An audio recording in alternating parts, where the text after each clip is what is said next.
Kumusta kayong lahat? Ako si Dr. Lorenzo Mendoza, isang doktor na may 35 taong karanasan. At ngayon, susuriin natin ang paksang mga sekreto ngang malusog na pagtanda. Paano wastong gamitin ang pipino at kamatis para sa malusog na puso, kidneys, at katawan. Naisip nyo na ba kung paano ang tila napakabuting ugalingang pagkaingang hilaw na pipino at kamatis para mapanatili ang kalusugan ay maaring hindi sinasadyang makabawas sa nutritional value at magbigay ngang pressure sa inyong kidneys? Mahal na audience, marami sa atin, lalo na sa edad 40 at pataas, ay mayroong nakasanayang ugali. Bago kumain, hihiwain ng ilang piraso ng pipino, magdaragdag ng ilang kamatis, at kakainin itong hilaw na may paniniwalang nakakatulong ito sa pagpapanatili ng blood sugar, pagbabawas ng taba sa tiyan, at paglilinis ng katawan. Ito ay isang ideya na may batayan ngunit hindi lubos na kumpleto kung titingnan mula sa pananaw ng nutrisyon at pisyolohiya ng pagtanda. Sa katunayan, ang pipino at kamatis ay parehong mabuting pagkain. Ang kamatis ay mayaman sa vitamin C, antioxidants, habang ang pipino ay naglalaman ng maraming tubig at mineral na tumutulong palamigin ang katawan. Gayunpaman, kapag pinagsama at ginamit sa ilang partikular na paraan, ang nutritional value ay maaring bumaba at maaring hindi ito magbigay ng benepisyo na inyong inaasahan. Bukod pa rito, kapag kumakain ng labis na hilaw, lalo na sa mga matatanda, ang digestive system na sensitibo na ay maaring maapektuhan, magdulot na pakiramdam na pagkabundat, hirap sa pagtunaw, at mas nakakapagod sa katawan. Mas mahalaga, dapat ninyong maunawaan na paglampas ang edad 60, ang kidneys at digestive system ay hindi na gumagana ang malakas tulad ng dati. Ang pagpasok ng maraming hilaw na pagkain, maraming tubig at mineral ng sabay-sabay ay maaring magbigay ng tiyak na pressure sa proseso ng pagproseso at pagtatapon. Hindi ito kakat nakakasama, ngunit kung ito ay makapapatuloy, marang makaapekto ito sa panloop na balansa ng katawan. Nakaranas ako ang isang kapansin-pansin kaso ang isang Ginoo na si Mang Juan de la Cruz, 71 na taong gulang, mula sa probinsya ng Laguna. Mayroon siyang ugali ng pagkain ng hilaw na pipino at kamatis araw-araw dahil naniniwala siyang ito ang paraan upang mapanatili ang kanyang pangangatawan at kontrolin ang blood sugar. Gayunpaman, pagkatapos ang ilang panahon, madalas siyang nakakaramdam ang pagkabundat, hirap matulog, at mas madalas umihi sa gabi. Nang suriin ang mga sukatan ay hindi masyadong seryoso, ngunit nagpakita na ang kanyang katawan ay may kaunting kawalan ng balanse. Pagkatapos ayusin ang kanyang paraan ng pagkain, hindi ganap na inalis, kundi binago ang paraan ng pagluluto. Lubos na bumuti ang kanyang kondisyon sa loob lamang ang ilang linggo. Mahal na audience, ipinapakita nito ang isang napakahalagang prinsipyo. Hindi sapat ang mabuting pagkain. Ang tamang paraan ng paggamit ang nagdedesisyon. Ang ating katawan ay parang isang masalimuot na makina, lalo na kapag ito ay nakaranas ng maraming taon. Nangangailangan itong higit na delikadesa at pagiging angkop sa bawat maliit na pagpipilian. Sa pagbabahagi ngayong araw, tuturuan ko kayo ng mas detalyadong paraan kung paano paksamahin at lutuin ang pipino at kamatis upang mapanatili ang maximum na nutrients habang binabawasan ang pressure sa kidneys at digestive system. Sa ilang simpleng pagbabago lamang sa kusina, ang mapamilyar na sangkap na ito ay ganap na magiging mga pagkain na epektibo at matagalang sumusuporta sa kalusugan. Huwag po kayong umalis sa inyong mga upuan at sundan ninyo ng mabuti hanggang sa huling segundo. Dahil kung mawawala lamang ang isang hakbangang pagtatanggal ng buto o pagkakamali sa pagbanlaw ng pipino pagkatapos asin, maring hindi sinasadyang gawing pabigat ang inyong gulay na panlinis na nagpapalamig sa tiyan at nagbibigay pressure sa kidneys araw-araw. At bago tayo magsimula, nais kong tanungin kayo ng isang napakapamilyar na tanong. Paano ninyo karaniwang kinakain ang pipino at kamatis? Hilaw ba o niluto? Ibahagi ang inyong maideya dahil ang maliliit na ugali na iyon ang magdedesisyon ng malaki sa ating pangmatagalang kalusugan. Tandaan na ang pangangalaga sa katawan ay hindi ang paggawa ng komplikadong bagay musika, kundi ang pag-unawa ng tama at pag-ayos ng tama ng mga pamilyar na bagay araw-araw. Unang bahagi, talamak na infeksyon at ang kakayahan nega kamatis na linisin ang mga ugat. Ngayon ay pag-usapan natin ang isa sa pinakamahalagang pundasyon na nagdedesisyon sa kalusugan ng matatanda, ang tahimik na talamak na impeksyon sa katawan. Marami sa inyo ang madalas nagtatanong sa akin kung bakit habang tumatanda, mas madali ang pananakit, tumataas ang blood pressure, at nagugulo ang blood sugar. Ang sagot ay hindi nasa isang organ lamang kundi sa buong sistema ng ugat na matagal ng iniimpeksyon na hindi ninyo napapansin. Isipin ninyo ang inyong nga ugat pagkatapos ng 60 taon ng pagana, parang nga lumang tubo ng tubig.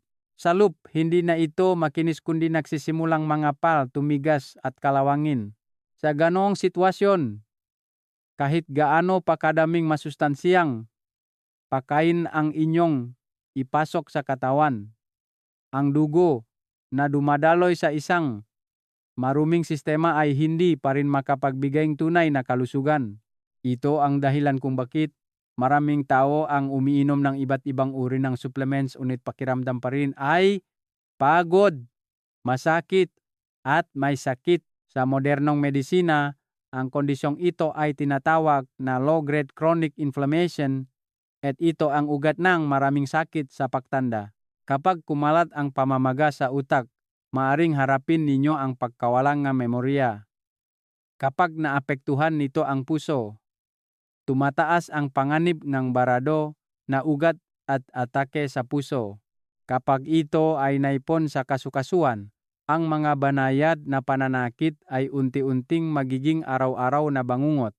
Ang pinakanakakatakot ay ang lahat ng mga prosesong ito ay nangyayari ng tahimik, nang walang malinaw na babala.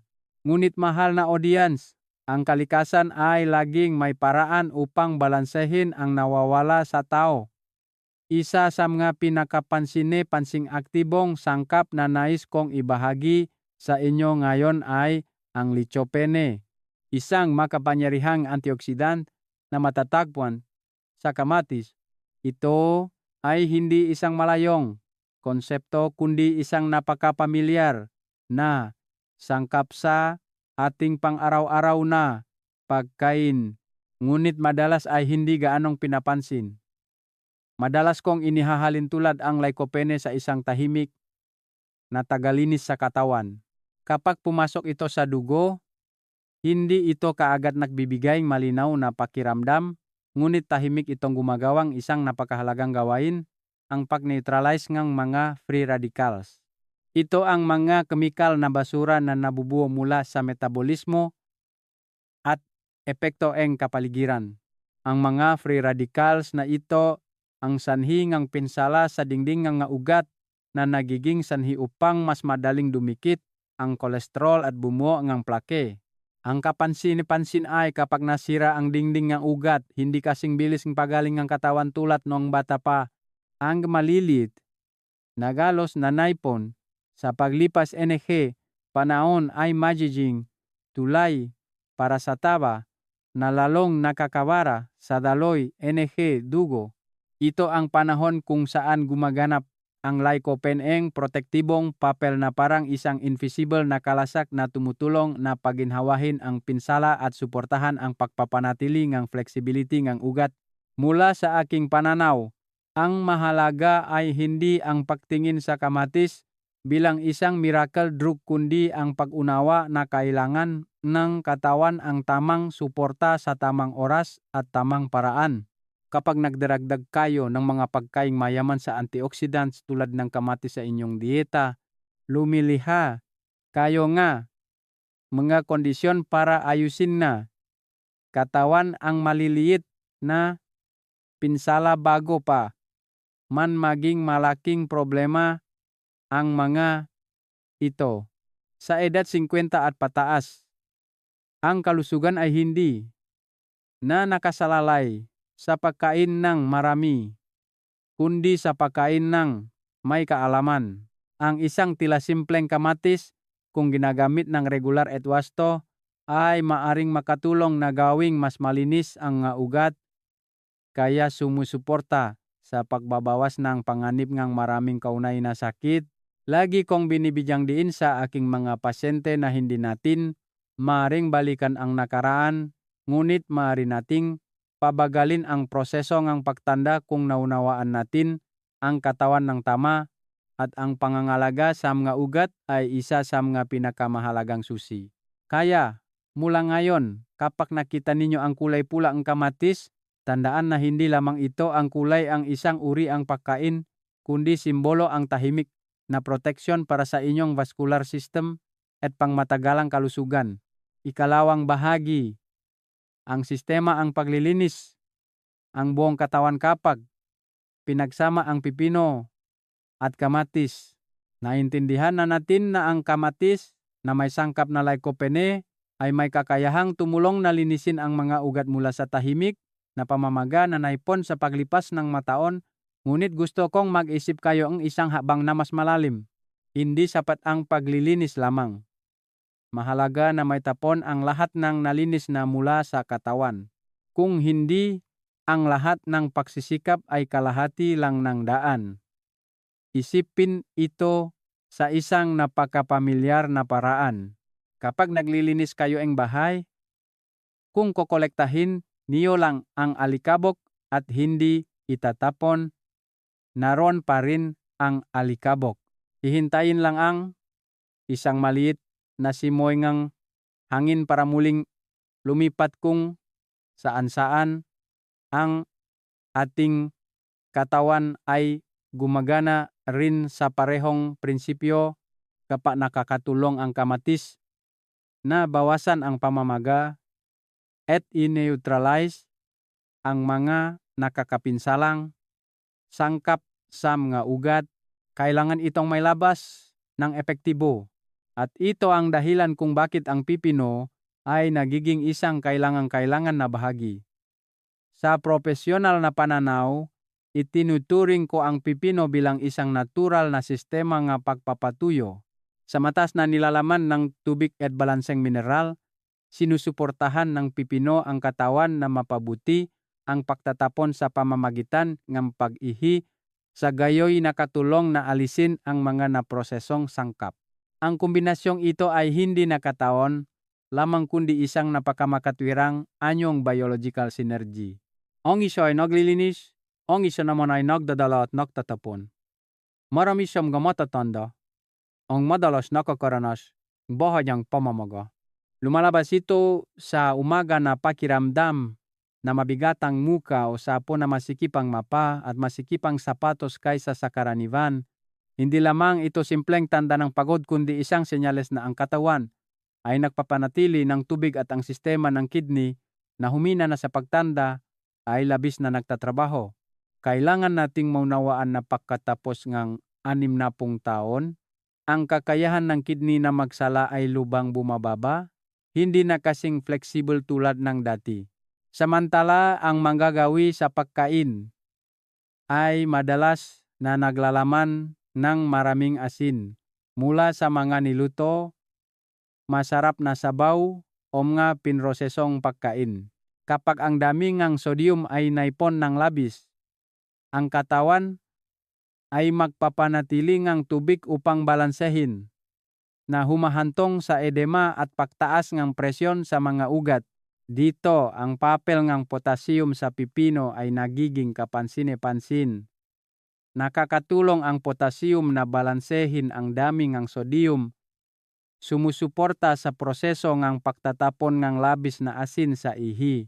Madaling intindihin na kapag kumain kayo ng malat, ang pagdaragdag ng pagkaing mayaman sa potassium sa tamang paraan ay makakatulong sa katawan na mabawasan ang pasanin sa regulasyon. Gayunpaman, nais ko ring ipaalala sa inyo ang isang napakahalagang bagay. Hindi lahat ay dapat magpataas ng potassium ng basta-basta, lalo na ang may malubhang sakit sa bato. Kaya, ang pinakamahalaga ay ang balanse at ang pag-unawa sa kalagayan ng inyong katawan. Bumalik tayo sa kombinasyon ng kamatis at pipino. Makikita natin na hindi ito isang magic duo sa ganap na kahulugan kundi isang tipikal na halimbawa ng pagpapares ng pagkain batay sa prinsipyo ng pagtutulungan. Ang isa ay tumutulong na bawasan ang pamamaga, ang isa ay sumusuporta sa pagtatapon, kaya nakakatulong na mas maayos ang paggana ng katawan. Sa edad 50 at pataas, ang pangangalaga sa kalusugan ay hindi na ang pahabol sa mga komplikado o mamahaling bagay. Minsan, ang mga pamilyar na pagkain, kung naunawaan ng tama at ginagamit ng tama, ay nagbibigay ng mas matagalang halaga. Ang mahalaga ay hindi ang pagkain ng marami kundi ang pag-alam kung ano ang kailangan ng inyong katawan at ang pagtugon sa tamang paraan. Lagi kong sinasabi na ang kalusugan ay isang sistema, hindi isang individual na punto. Walang isang uring pagkain ang makakalutas sa lahat. Ngunit kapag alam natin kung paano pagsamahin ng tama, ang katawan mismo ang maghahanap ng balanse nito. Kaya kapag nakita ninyo ang isang plato ng pamatis at pipino sa mesa, tandaan na hindi lamang ito isang simpleng pagkain kundi isang mas pinong pamamaraan sa kalusugan, paglilinis, pagsuporta, at paggalang sa katawan sa pinakanatural na paraan. Ikatlong bahagi. Pipino at kamatis.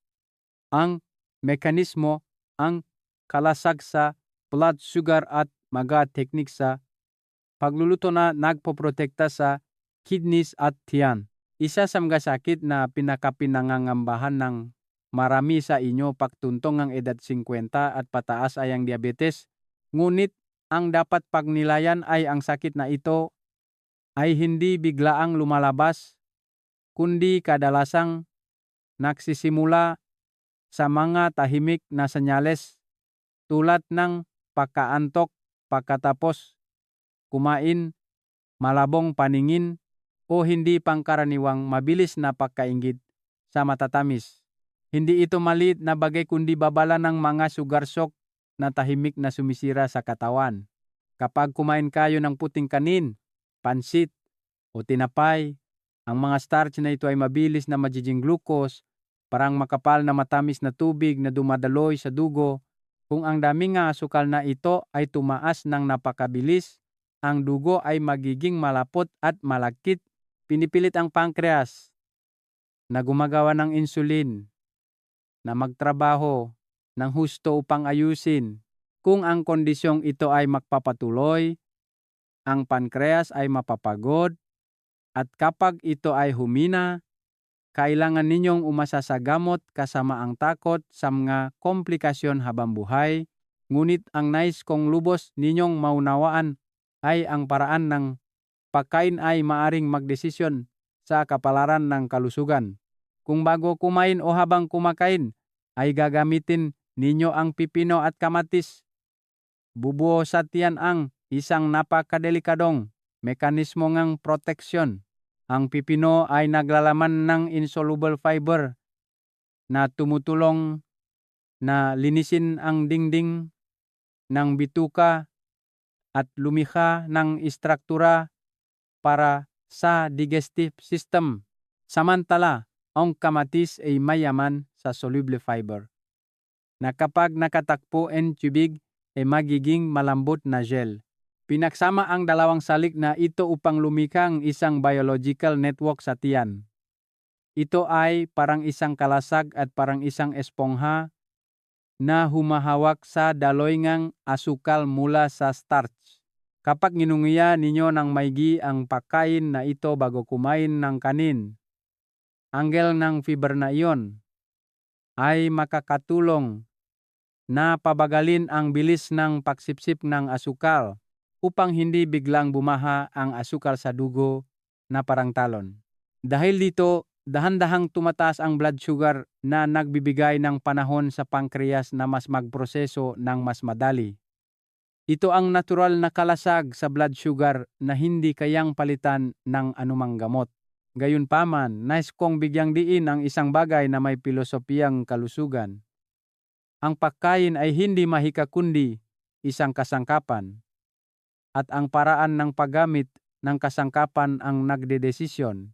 Kung tama ang pagkain ninyo ngunit mali ang pagluluto, maaring lubos na bumaba ang benepisyo o kahit makasama. At ngayon ibabahagi ko sa inyo ang isang napakahalagang prinsipyo na hindi pinapansin ng marami ngunit malaki ang epekto sa bato at tiyan. Ang unang prinsipyo ay alisin ang buto ng pipino bago kainin. Marami sa inyo ang kumakain ng pipino na may layuning linisin ang katawan, ngunit pagkatapos ay nakakaranas ng pagkabundat, pananakit ng tiyan o pagtatae. Hindi ilang tao ang nag-iisip na ito ay dahil sa mahina ang kanilang katawan o hindi angkop. Ngunit sa katunayan, ang sanhi ay nasa buto ng pipino na naglalaman ng maraming tubig at may mataas na cold na katangian. Ayon sa siyentipikong pananaw at klinikal na karanasan, habang tumatanda, ang lining ng tiyan ay nagiging mas manipis at mas sensitibo. Kung noong bata pa kayo, ay malaya kayong nakakain at nakakainom ng malamig. Sa edad 50 pataas, ang temperatura at katangian ng pagkain ay nagsisimulang malinaw na makaapekto sa panunaw. Madalas kong inihahalin tulad ang tiyan ng matatanda sa isang lumangkalan. Hindi na kasing lakas ng dati ang apoy. Para sa mabuting panunaw, kailangan ng init at katatagan. Ngunit kung ilalagay doon ang malamig at maraming tubig na butong ang pipino, parang binuhusang ang malamig na tubig ang mahinang apoy na nagiging sanhingang pagpipigil ng tiyan, pagbaba ang kakayahang maktunaw, at pagdudulot, energy discomfort. Kaya, upang samantalahin ang benepisyo ng pipino habang pinoprotektahan ang digestive system, dapat ninyong hugasan ng maigi, putulin ang dalawang dulo, hiwain pahaba, at gumamit ng kutsara upang alisin ang buto. Ito ay isang maliit na operasyon ngunit may malaking kahulugan para sa pangmatagalang kalusugan. Ang laman ng pipino pagkatapos maproseso ay mananatili ang natural na lambot na makakatulong na pasiglahin ng bahagya ang nervous system at lumikha ang gana sa pagkain. Kasabay nito, ang pag-alis ng labis na tubig ay nakakatulong din na hindi lumabnaw ang pagkain, na nagpapanatiling mas balanseng lasa kapag pinagsama sa kamatis. Mula sa aking pananaw, ang pangangalaga sa kalusugan sa pagtanda ay hindi nasa komplikadong bakay kundi nasa delikadesa sa bawat maliit na detalye. Ang isang simpleng operasyon tulad ng pag-alis ng butong ng pipino kung pinapanatili araw-araw ay makakatulong na maiwasan ang hindi kinakailangang digestive disorders at mas protektahan ang katawan. Kung nakita ninyong kapaki-pakinabang ang pagbabahagi na ito, mangyaring makomento ng numero 2 sa ibaba. Ito ang simpleng paraan upang malaman kung interesado pa rin kayo at kasama sa paglalakbay na mamuhay ng malusog at may kalidad bawat araw. Ang pangalawang prinsipyo upang protektahan ang bato ay ang pag-asin ng pipino ngunit huwag banlawan ng tubig. Pagkatapos ninyong alisin ang buto at hiwain ang pipino, ang susunod na hakbang ay tila napakasimple ngunit may malalim na kahulugan para sa kalusugan ng bato at panloob na balanse. Magwiwisik ngang kaunting asin sa pipino at hayaan nga 15 minuto. Marami ang nag-isip na ito ay para lang mas mapasarap ang pagkain o upang lumambot ang pipino. Ngunit sa siyentipikong pananaw na pinagsama sa praktikal na karanasan, ito ay isang proseso ng pag-aktifat ng natural na mekanismo ng osmosis. Sa panahong iyon, ang asin ay hihilahin ang labis na tubig kasama ang ilang hindi kinakailangang sangkap mula sa loob ng mga sel ng pipino palabas. Ito ay lalo na mahalaga para sa mga matatanda. Kapag humina na ang function ng bato, ang kakayahan nitong magsala ng tubig at maglabas ng dumi ay hindi na kasing epektibo ng dati. Kung papasok tayo sa katawan ng labis na malamig at malabnaw na tubig mula sa pagkain, mas mahihirapan ang bato. Kapag ginawa ninyo ang hakbang na itong pag-asin, aktibo ninyong binabawasan ang pasanin sa bato mula pa sa paghahanda. Pagkatapos mabawasan ang tubig, ang natitirang pipino ay magiging mas concentrated sa mga mineral tulad ng potassium at mahahalagang bitamina na nakakatulong na mas epektibong masipsip ng katawan nang hindi nagbibigay ng presyon sa excretory system. Gayunpaman, ang pagkakamali na madalas gawin ng marami ay ang pagbanlaw ng pipino pagkatapos asin dahil sa takot sa alat. Kailangan kong bigyang diin ng malinaw na mula ngayon huwag na huwag itong babanlawan ng tubig. Kapag ginawa ninyo iyon, ang lahat ng natunaw na bitamina at mga antioxidant compound na lumabas sa ibabaw ay mawawala. Hindi lang iyon. Ang pipino na dumaan sa proseso ng osmosis ay parang isang espongha. Kapag nadikit sa tubig, sisipsipin nito. Pabalik ang tubig na mawawala ang orihinal nitong balanse. Kapag pumasok sa katawan, ang tubig na ito ay muling magiging salik na nagpapalamig sa tiyan, nagpapataas ng pasanin sa bato, at nagpapabangis sa pagkain sa lasa at nutritional value. Ang tamang solusyon ay gamitin ang malinis na kamay o manipis na tela upang dahan-dahang pisilin upang alisin ang naipong tubig, panatilihin ang laman ng pipino na may natural na lambot. Ang maliliit na detalye lamang sa kusina ang nakakagawang malaking pagkakaiba sa pagprotekta sa pangmatagalang kalusugan. Lagi kong sinasabi na ang sakit ay hindi nagmumula sa malalaking pagkakamali kundi naipon mula sa maliliit na ugali na paulit-ulit na ginagawa araw-araw.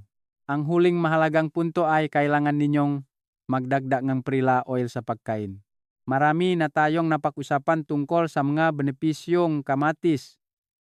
Ngunit kung gagamitin ng hindi tama, maaring mawalan kayong malaking bahaging halaga nito. Marami ang may ugaling ang pagkain ng hilaw na kamatis ng walang kasamang taba. At ito ay lubos na nakakabawas sa kakayahan ng katawan na sumipsip ng lycopene, ang mahalagang antioxidant chemical.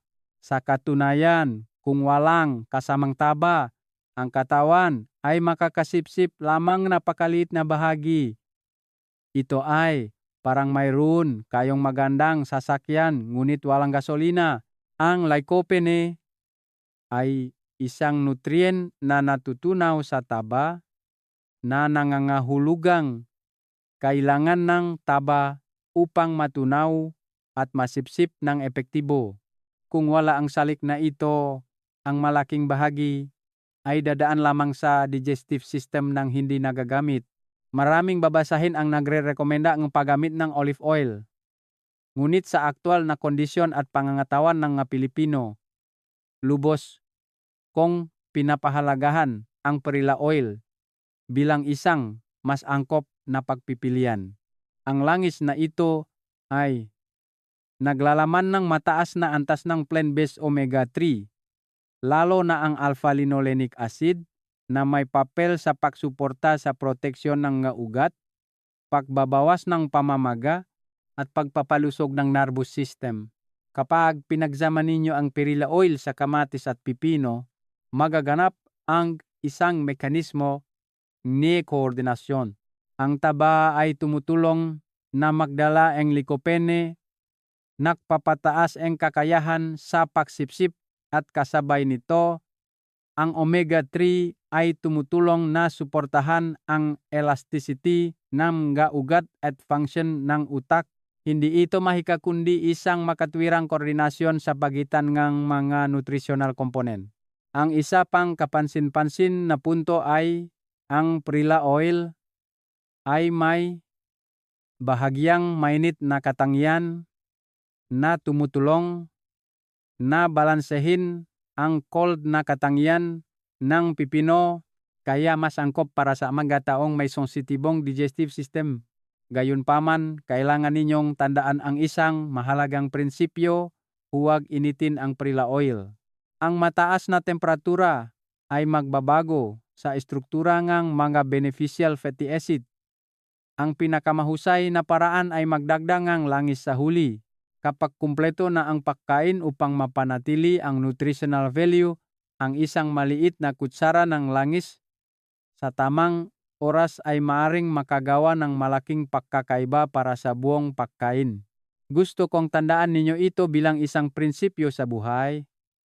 Hindi ang pagkain ng marami ang mabuti kundi ang pag-unawa ang tama at pagpapares ang tama. Ang isang simpleng pagkain tulad ng pipino at kamatis, kung maingat na inihanda, ay maaring maging bahagi ng isang estratehiya upang protektahan ang bato, patatagin ang blood sugar, at palusugin ang katawan sa pangmatagalan. Ika-4 na bahagi, paghahalo ng sibuyas, tofu, at black sesame para protektahan ang kalamnan. Upang gawing tunay na komprehensibong nutritional remedy ang pamilyar na pagkain, hindi tayo titigil lamang sa pipino at kamatis kundi kailangan nating magdagdag ng 3 sangkap na pundasyon para sa kalusugan sa pagtanda: sibuyas, tofu, at black sesame. Hindi ito mga kakaiba o mamahaling pagkain kundi simpleng mga bagay na maaring magbago sa kalidad ng buhay at habangang buhay kung gagamitin ng tama. Ang unang sangkap ay tinatad na sibuyas. Ang sibuyas ay naglalaman ng bioactive compounds tulad ng allicin. Maraming pag-aral ang nagpakitang kakayahan nitong tumulong na bawasan ang platelet aggregation at pagbutihin ang sirkulasyon ng dugo. Habang tumatanda ang mga ugat ay nagiging mas mahina, tumataas ang pangganib ng pagbuo ng blood clots na humahantong sa mga seryosong insidente tulad ng stroke o atake sa puso. Ang pagdaragdangang sibuyas sa dieta ay hindi gamot, ngunit isang natural na paraan upang matulungan ang dugo na dumaloy ng mas maayos. Ang kapansin-pansin ay kapag ang allicin sa sibuyas ay pinagsama sa lycopene mula sa kamatis, ang antioxidant effect at proteksyon sa ugat ay lubos na pinahusay. Madalas kong inihahalin tulad ang kombinasyong ito sa 2 tao na gumagawa ng isang bagay. Ngunit kung magtutulungan ng maayos, ang resulta ay higit pa sa paggawa ng mag-isa. Ito ang filosofiya ng nutrisyon na hindi pinapansin ng marami. Hindi ang pagkain ng bawat mabuting pagkain kundi ang pag-alam kung paano pagsamahin ng tama. Ang pangalawang sangkap ay tofu. Isang tila simpleng pagkain ngunit gumaganap ng napakahalagang papel para sa mga matatanda. Pagkatapos ng edad 50, ang pagkawalangang kalamnan ay tahimik na nangyayari na nagpapahina sa katawan, mas madaling matumba, at nagdudulot ng maraming iba pang sakit. Marami ang nagsisikap na magdagdag ng protina sa pamamagitan ng pagkain ng maraming karne ngunit hindi nila alam na maaari itong magpataas ng metabolic burden sa bato. Samantala, ang tofu ay nagbibigay ng madaling, matunaw na plant-based protein, walang kolesterol, at mas counting metabolic waste kaysa sa animal protein. Kapag hiniwa ng maliliit at hinalo sa pagkain, ang tofu ay tumutulong na magbigay ng mahahalagang amino acids upang mapanatili ang lakas ng kalamnan, lalo na sa likod at binti. Dalawang bahagi na nagdedesisyon sa kakayahan ng matatanda na kumilos at maging malaya. Lagi kong binibigyang diin sa aking mga pasyente na ang pagpapanatili ng kalamnan ay ang pagpapanatili ng kalayaan sa buhay. Ang isang pagkain na may tofu ay hindi lamang nutrisyon kundi isang pamumuhunan para sa hinaharap na tumutulong sa inyo na patuloy na makalakad at magtrabaho nang hindi umaasa sa iba. Ang huling sangkap, ngunit hindi gaanong mahalaga, ay black sesame. Sa konseptong silangan, ang mga itim na pagkain ay kadalasang naunay sa pagpapalakas ng bato at dugo. Mula sa siyentipikong pananaw, ang black sesame ay naglalaman ng maraming lignans, isang compound na may malakas na antioxidant na kakayahan na tumutulong na protektahan ang mga cells mula sa pinsala at pabagalin ang prosesong pagtanda. Hindi lang iyon, ang black sesame ay nagbibigay din ng mga mineral tulad ng calcium, magnesium at iron na sumusuporta sa malakas na buto at matatag na nervous system. Kapag binudburan ng tamang dami sa pagkain, hindi lang ninyo pinapataas ang lasa kundi nagdaragdag din ng isang natural na layer ng proteksyon sa katawan, lalo na para sa bato at skeletal system. Sa pagtingin muli, makikita natin na sa kaunting sibuyas, ilang piraso eng tofu, at isang dakot eng black sesame, maaari ninyong i-upgrade ang isang simpleng pagkain upang maging isang nutritional system na sumusuporta sa mga ugat, kalamnan, at bato ng sabay-sabay. Hindi ito mahika sa mistikal na kahulugan kundi resulta ng tamang pag-unawa at tamang paglalapat ng mga batas ng katawan. Gusto kong tandaan ninyo ang isang malalim na bagay. Ang kalusugan ay hindi nagmumula sa mga komplikadong bagay kundi sa pagiging matiyaga sa mga tamang at simpleng bagay araw-araw. Bago mag-isip tungkol sa gamot, tingnan muli ang inyong pagkain. Dahil minsan, ang maliliit na pagpipilian sa kusina ang nagdedesisyon kung matatag kayong makakalakad o kailangan ninyong humiga sa kama sa huling mga taon ng buhay. Kung nakita ninyong kapakipakinabang ang pagbabahagi na ito, mangyaring magkomento ngang numero 4 sa ibaba. Ito ang simpleng paraan upang malaman kung interesado pa rin kayo at kasama sa paglalakbay na mamuhay ng malusog at may kalidad bawat araw. 5 bahagi. Detalyadong recipe para sa long life salad. Ngayon ay tuturuan ko kayo kung paano gawin ang salad na lagi kong itinuturing bilang isang homemade nutritional therapy para sa mga nasa edad 50 pataas. Ang mahalaga ay hindi lamang ang masangkap, kundi pati na rin ang paraan ng paghahanda ninyo nito ng may pagiging maselan at pagalang sa inyong katawan. Una, ihanda ang 2 sariwang pipino. Putulin ang mapait na dulo hiwain pahaba, at gumamit ng kutsara upang alisin ang buto sa loob. Pagkatapos, hiwain ng pahilis at medyo makapal upang mapanatili ang natural na lambot. Susunod, magwiwisik ng kaunting asin sa dagat at hayaan ng mga 15 minuto. Hindi lang ito para magbigay ng lasa kundi isang proseso rin upang alisin ang labis na tubig at bawasan ang cold na katangian na sumusuporta sa mas madaling pagganang bato. Pagkatapos ng pag-asin, dahan-dahang pisilin ng kamay upang alisin ang tubig. Huwag banlawan upang mapanatili ang lahat ng nutrients. Ihanda ang halos 300 gramo ng matis, hugasan ng maigi, at hiwain sa dalawa. Kumuha pa ang 40 gramo ng tinatat na sibuyas upang mapataas ang lasa at suportahan ang sirkulasyon ng dugo. Ang isang blok ng tofu ay dapat na mabilis na isawsaw sa kumukulong tubig upang alisin ang impurities. Pagkatapos, hiwain sa magkub na sapat lang upang kainin.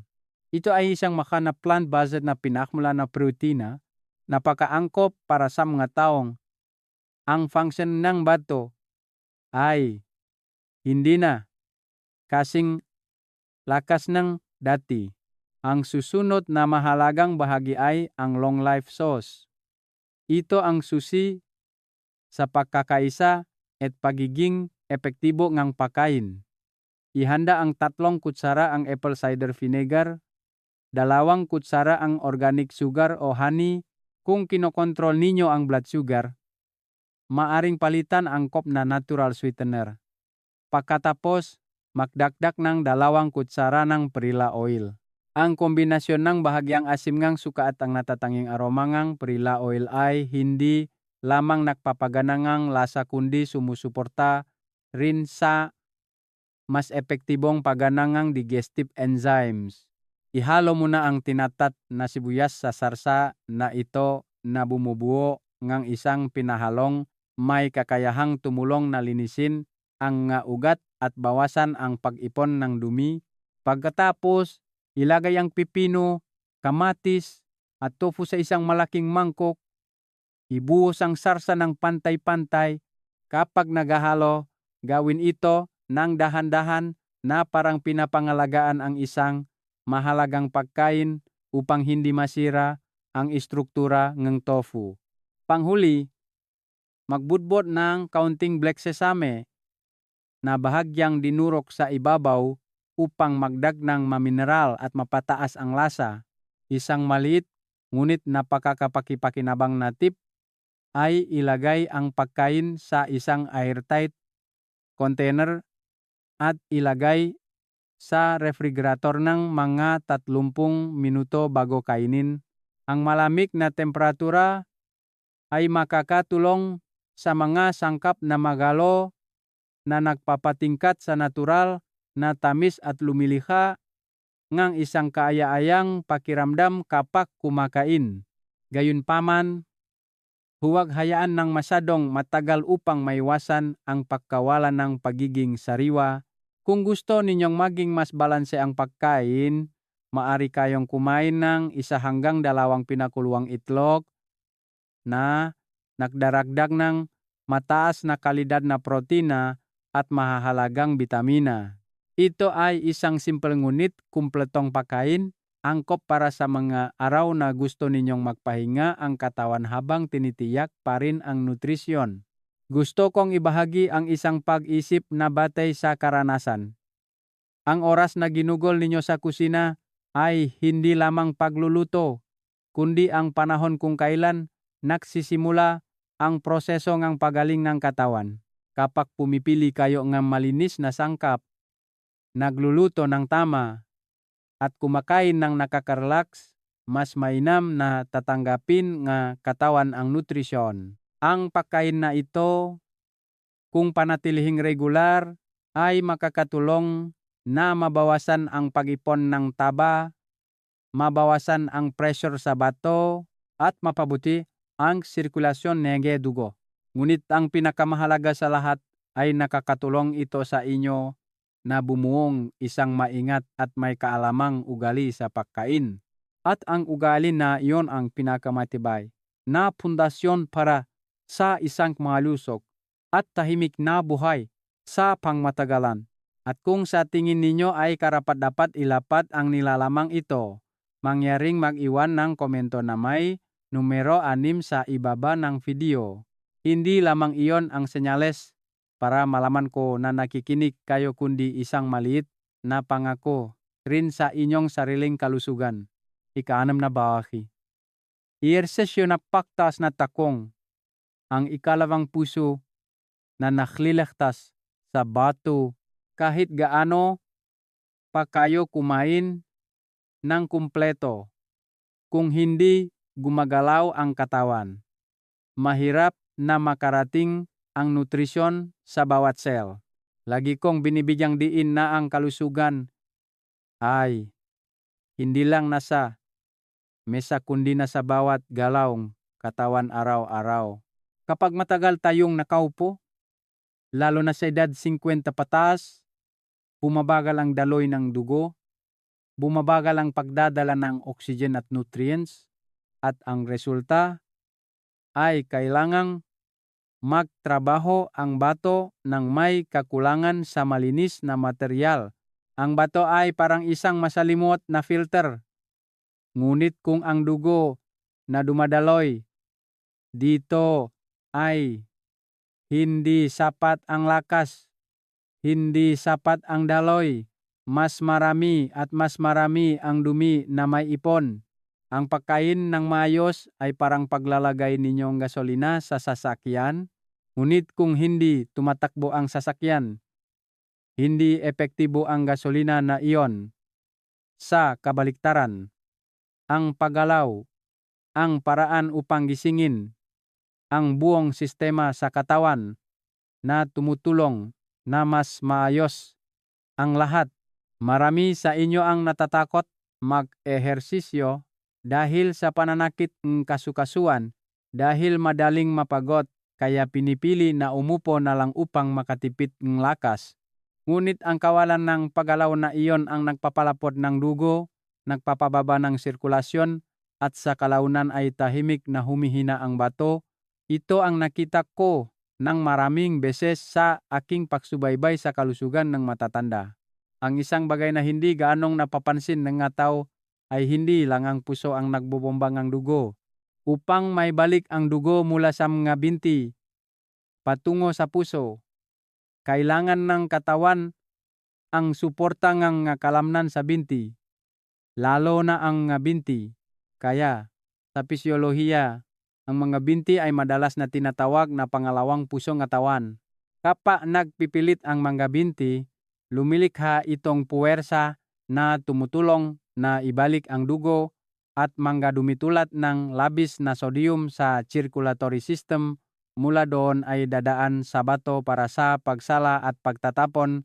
Kung mahina ang mga kalamnan ng binti o hindi gaanong gumagalaw, mananatili ang dugo sa ilalim na bahagi na nagdudulot ng pamamaga ng mga binti, varicose veins, at nagpapataas ng pasanin sa bato.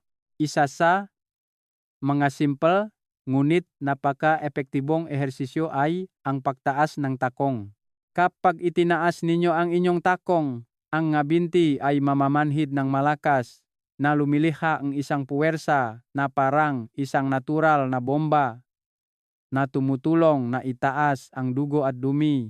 Hindi lamang ito sumusuporta sa bato, kundi nakakatulong din na bawasan ang pamamagang talukap ng mata sa umaga at mabigat na pakiramdam ng binti sa gabi. Ang paraan ng paggawa ay napakasimple ngunit kailangan gawin ng tama. Tumayo ng tuwid, maari kayong bahagyang humawak sa dingding o upuan upang mapanatili ang balanse habang humihinga palabas. Dahan-dahang itaas ang takong hanggat maari. Pakiramdaman ng malinaw ang pananakit ng kalamnan sa binti.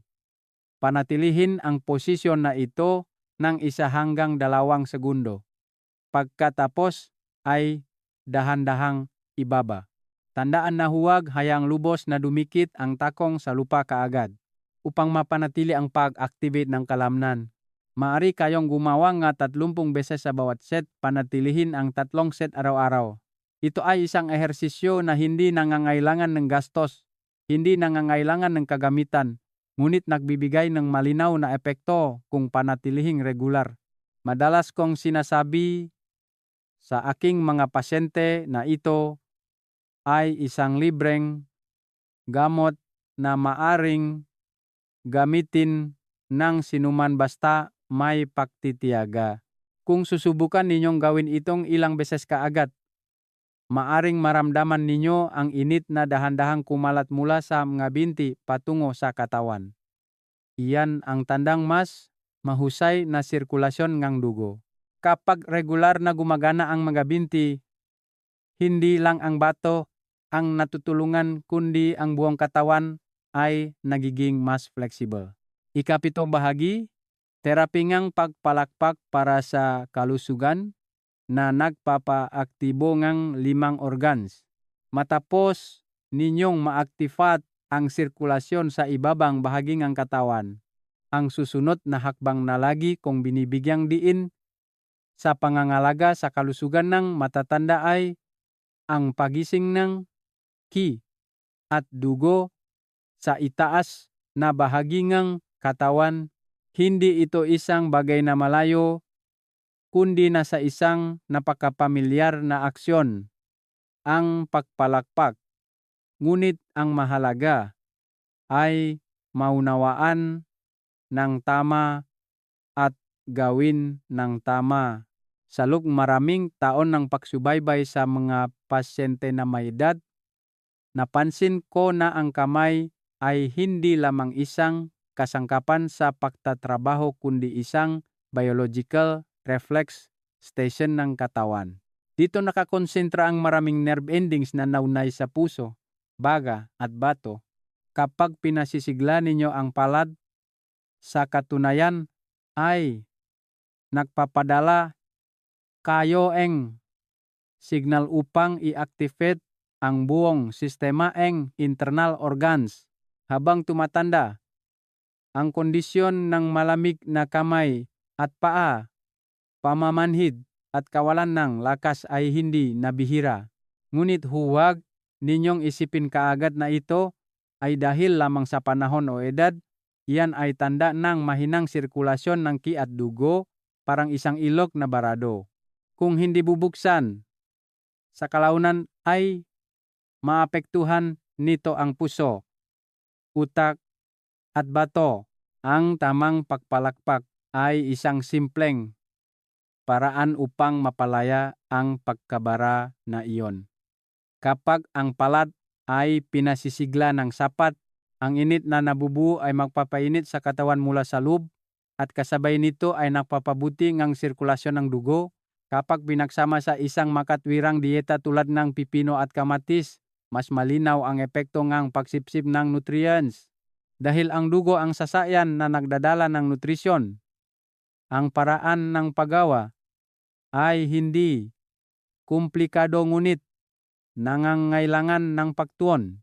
Una, kuskusin ang dalawang palad hanggang sa malinaw na maramdaman ang init na kumakalat. Ito ang panimulang habang na tumutulong na gisingin ang peripheral nervous system. Pagkatapos, simulang palakpakin ang dalawang palad ng may katamtamang lakas. Hindi kailangan ng masyadong malakas, ngunit sapat upang bahagyang mamula at uminit ang mga kamay. Ito ang panahon kung kailan lumalaki ang maliliit na ugat ng dugo na sumusuporta sa sirkulasyon. Susunod, dahan-dahang palakpakin ang mga dulo ng daliri. Ito ang lugar na malapit na naugnay sa reflex ng utak. Ang regular na pagpapasigla ay maaring makatulong na mapanatili ang katalinuhan at mabawasan ang panganib ngang pagkawala ngang memorya sa paglipas ngang panahon. Panghuli, magtuon sa ibabang bahagi ngang palat malapit sa pulso. Ayon sa klinikal na karanasan at konsepto nege tradisyonal na medisina, Ito ang lugar na naugnay sa function, nege, bato at urinary system. Ang banayad ngunit regular na pagpapasigla ay maaring makatulong na mapabuti ang masintomas tulad ng pag-ihi sa gabi, mahinang pag-ihi o pakiramdam ng lamig sa ibabang likod. Araw-araw, kailangan ninyong maglaan ng 5 minuto. Maaring gawin habang nanonood ng TV o nagpapahinga. Ang mahalaga ay hindi ang paggawa ng marami kundi ang paggawa ng tama at regular. Lagi kong sinasabi sa aking mga pasyente na ang maliliit na ugali kung panatilihing sapat ang tagal ay makakagawa ng malaking pagbabago. Ikawalong bahagi, pagtulok ang gintong oras para sa regenerasyon ng bato. Kung ang araw ay panahon kung kailan natin inaalagaan ang ating katawan sa pamamagitan ng pagkain at ehersisyo, ang gabi naman ang panahon kung kailan inaayos at binabawi ng katawan ang sarili. Dito, ang pagtulog ay gumaganap ng papel na pinakamahalagang gamot na hindi ganap na kayang palitan ng anumang gamot. Ang bato ay isang organ na patuloy na gumagana sa buong araw. Ngunit kapag kayo ay natutulog ng malalim lamang ito, nakakaroon ng pagkakataong mabawasan ang pasanin at mag-regenerate ng cells. Madalas kung inihahalin tulad ang bato sa isang filter na nagtrabaho ng ilang dekada, kung walang sapat na pahinga.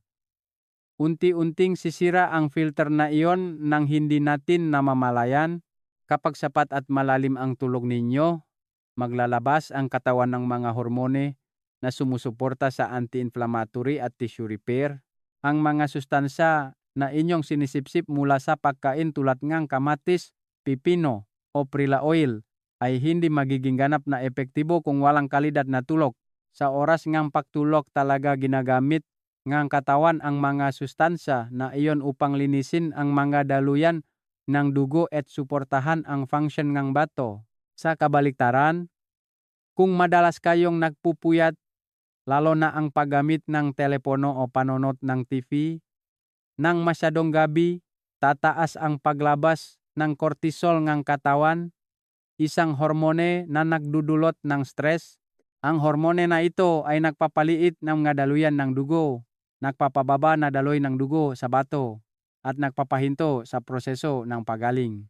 Sa paglipas ng panahon, makakaramdam kayo ng matagal na pagod, hindi malalim na tulog, at humihina ang function ng bato. Ang oras ang pagtulog na inire-rekomenda ko ay mula mga alas 10 hanggang alas 11 ang gabi. Ito ang yugto kung saan nagsisimula ang katawan sa pinakamalakas na cycle ng pagaling. Kung malalampasan ninyo ang oras na ito, lubhang bababa ang bisangang pahinga kahit pa bumawi ng tulog kinabukasan. Bago matulog, maaari ninyong paksamahin ang banayad na pagpalakpak at pagbababad ng paa sa maligamgam na tubig upang matulungan ang katawan na makarelax. Ito ay isang simple ngunit napaka-epektibong paraan upang patatagin ang nervous system at suportahan ang malalim na tulog. Mas mahalaga, kailangan ninyong matutong bitawan ang mga alalahanin dahil ang stress na isip ang pinakamalaking kaaway ng pagtulog. Nais kong ibahagi ang isang pag-isip na batay sa karanasan. Ang maayos na pagtulog ay hindi lamang pahinga kundi isang gawa ang pagmamahal sa sarili. Kapag sapat ang tulog ninyo, hindi lang ang katawan ang gumagaling kundi nagiging mas magaan din ang diwa. At kapag malusog kayo, iyon din ang pinakamalaking regalo para sa pamilya. Ika-9 na bahagi, espesyal na paalala para sa mga may sakit sa bato. Sa aking pagpapayo, marami akong natatanggap na tanong mula sa inyo kung ang may kidney failure o kidney stones ay dapat kumain ng pipino at kamatis Kailangan kong sabihin ng direkta na hindi, ito isang simpleng tanong na oo hindi, kundi isang issue na nangangailangan ng malalim na pag-unawa at lubos na pag-ingat. Ang pipino at kamatis ay natural na mayaman sa potassium, isang mineral na napakabuti para sa malusog na tao dahil nakakatulong ito na balansehin ang blood pressure at maglabas ng asin. Gayunpaman, para sa mga may chronic kidney failure, kapag humina ang kakayahan ng bato na magsala, hindi ganap na may lalabas ang potassium at maipon ito sa dugo. Kapag tumas ang antas ng potassium, maritong magdulot na abnormal na ritmo ng puso. At sa malubang kaso ay maring magdulot pang pangganib sa buhay. Ito ang isang bagay na hindi gaanong nabibigyan ng babala sa maraming matatanda. Hindi lang iyon, ang buto ng pipino ay naglalaman din ng oksalate, isang sangkap na maring pagsamahin sa kalsiyum upang bumuo ng mga kristal. Sa paglipas ng panahon, nabubuo ang kidney stones. Para sa mga nakaranas ng bato, ang pagiging pabaya sa pagkain ang pinakamabilis na paraan upang maulit ito. Kaya, paano ninyo mapakinabangan ang mga benepisyo ng pagkain habang iniwasan ang panganib? Madalas kong pinapayuhan ang aking mga pasyente ng dalawang napakahalagang prinsipyo. Una, bawasan ang daming potassium bago kumain. Maaari ninyong hiwain ng maliliit ang magulay at ibabad sa maligamgam na tubig ng 1 hanggang 2 oras. Ang parang ito ay makakatulong na alisin ang mga 30% hanggang 50% ng potassium na natutunaw, kaya mababawasan ang presyon sa bato. Pangalawa, alisin ng lubusan ang buto ng pipino. Ito ay isang maliit na operasyon ngunit may malaking kahulugan sa pagbabawas ng panganib ng pagbuong bato. Gayunpaman, nais ko ring bigyang diin ang isang pilosopikal na bagay. Huwag dahil sa takot ay ganap na itigil ang pagkain. Ang katawan ng matatanda ay parang isang lupain na nakaranas ng maraming anihan. Kung hindi ito bibigyan ng nutrisyon, mabilis itong matutuyo. Ang kakulangan sa nutrisyon ay maaring magpahina sa immune system na lalong nagpapahina sa bato.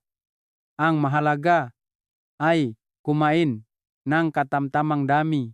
Halimbawa, isang maliit na mangkok bawat pagkain at regular na subaybayan ang sukatan ng kalusugan. Ang pag-ingat ay hindi takot kundi pagalang sa katawan na kasama ninyo sa buong buhay. 10 bahagi. Tamang oras ng pagkain at wastong paraan ng pag-imba ng Prila oil. Hindi lang kung ano ang kinakain ang mahalaga kundi pati na rin kung kailan kumain ang lubos na nagdedesisyon sa bisa sa kalusugan. Para sa pipino, ang pinakamainam na oras ay bago mag-alas 7 gabi. Ito ang isang bagay na madalas hindi pinapansin ng marami. Ang pipino ay may natural na diuretic effect. Kung kakainin ng masyadong malapit sa oras ng pagtulog, kailangan ninyong gumising ng maraming beses sa gabi upang umihi. Ito ay nakakasira sa malalim na pagtulog. Samantala, ang pagtulog ang mahalagang oras para sa pagaling at regenerasyon ng bato. Pinakamabuti, kumain ng pipino sa umaga o tanghali kapag kailangan ng katawan na mag-detox pagkatapos ng isang mahabang gabi. Kung gagamitin sa gabi, bawasan ang dami ng pipino at dagdagan ang tofu o Prila oil upang balansehin at matulungan ang katawan na makarelax. Ngayon ay nais kong pag-usapan ang isang maliit na detalye ngunit may malaking kahulugan. Iyon ay ang paraan ng pag-imbak ng Prila oil. Ito ay isang uring langis na napakayaman sa omega 3 ngunit napakasensitibo rin sa kapaligiran. Kung makita ninyo na may kakaibang amoy o kulay ang langis, huwag kayong magdalawang isip na itapon kaagad. Ang na-oxidis na langis ay maglalabas ng free radicals. Ang matahimik na maninira na umaatake sa dingding ngang gadaluyan ng dugo at nakakasira sa bato. Ang tamang paraan ng pag-iimba ay laging ilagay ang langis sa refrigerator. Iwasan ang direktang sikat ng araw sa pamamagitan ng pagbalot ng bote. Madalas kong pinapayuhan na gumamit ng maliliit na bote at ubusin ito sa loob ng 1 buwan pagkatapos buksan upang matiyak ang kalidad. Isang maliit ngunit napakakapaki-pakinabang na tip ay maari ninyong haluin ang Prilla oil sa sesame oil sa ratio na 8 bahagi Prilla oil at 2 bahagi sesame oil. Ang sesame oil ay may natural na antioksidan na kakayahan na tumutulong na protektahan ang Prilla oil mula sa mabilis na pagkasira. Ito ang delikadesa sa pangangalaga sa kalusugan, hindi sa pamamagitan ng mamahaling bagay kundi sa pamamagitan ng kaalaman at pagiging maselan. At kung patuloy pa rin kayong nanonood hanggang dito, nais kong anyayahan kayong mag-iwan ng numero 8 sa seksyon ng komento. Iyan ang paraan para malaman ko na nakakuha kayo ng mahahalagang kaalaman at nakita itong kapaki-pakinabang. Ang bato ay isang espesyal na organ. Ito ay tahimik sa nakakatakot na paraan. Sa maraming kaso, kapag nagsimula kayong makaramdam ng problema, maaring humina na ang function ng bato ng 70 hanggang 80%. Kaya, ang pinakamahalaga ay hindi ang pagaling sa sakit kundi ang maagang pagtuklas ng mga senyales. Gusto kong tandaan ninyo ang 3 pangunahing ngunit napakahalagang senyales. Una ay ang pamamaga, lalo na sa paligid ng mata at bukong-bukong. Kapag pinindot at hindi kaagad bumalik ang balat, iyan ay senyales na hindi normal na nagpapanatiling ang tubig ang katawan. Pangalawa ay ang ihi na may maliliit na bula at matagal mawala. Ito ay maaring senyales ng pagtagas ng protina na nagpapakita na nasira ang filter ng bato. Pangatlo ay ang may metallic, taste sa bibig o matagal na tuyo at makating balat. Ito ay sintomas hindi nailalabas na lason na naipon sa dugo. Kapag lumitaw ang senyales na ito, huwag magatubili. Ang pag-ayos ng dieta at ehersisyo ay hindi na pagpipilian kundi isang kagyat na aksyon upang protektahan ang inyong sarili. Kailangan din ninyong malaman ang pagkakaiba sa pagitan ng pamamaga dahil sa bato at pamamaga dahil sa varicose veins. Ang pamamaga dahil sa bato ay kadalasang lumalabas sa umaga samantalang ang pamamaga ng varicose veins ay karaniwang lumalala sa hapon at bumababa pagkatapos magpahinga. Kahit magkaiba ang sanhi, ang karaniwang punto ay mahinang sirkulasyon at kailangan itong pagbutihin. Nakakatulong ang pipino na maglabas ng toxins at ang ehersisyo ng pagtaas ng takong ay nakakatulong na maibalik ang dugo sa puso. Ang dalawang salik na iyon ay nagtutulungan. Ngunit higit sa lahat, ang pinakamahalaga ay ang pakikinig sa katawan. Sino ang nakakaalam? Baka ang maliit na pagbabahagi ninyo ay makatulong sa isang tao na magkaroon ng pagkakataong mamuhay ng mas malusog araw-araw.